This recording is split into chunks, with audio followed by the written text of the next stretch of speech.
যারা ক্ষমা করে তারা অনেক ভালো থাকে, কিন্তু আমাদের সমাজের ম্যাক্সিমাম মানুষ ক্ষমা করতে জানে না। আমরা আল্লাহর কাছে বলি আল্লাহ আমাকে ক্ষমা করে দাও, কিন্তু মানুষকে ক্ষমা করতে জানি না।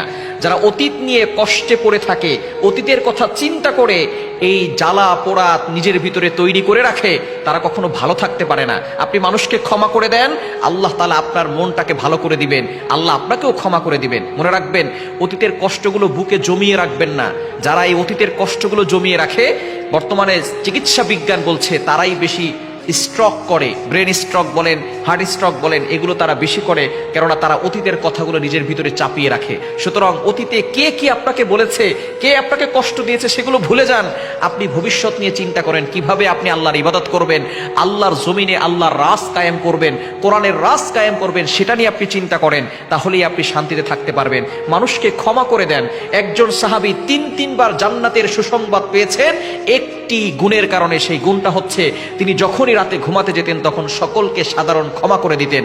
আপনি যদি মানুষকে ক্ষমা করে দেন, আপনাকেও মানুষ ক্ষমা করে দিবে এবং আপনি কিয়ামতের ময়দানে আল্লাহর জান্নাতে চলে যেতে পারবেন।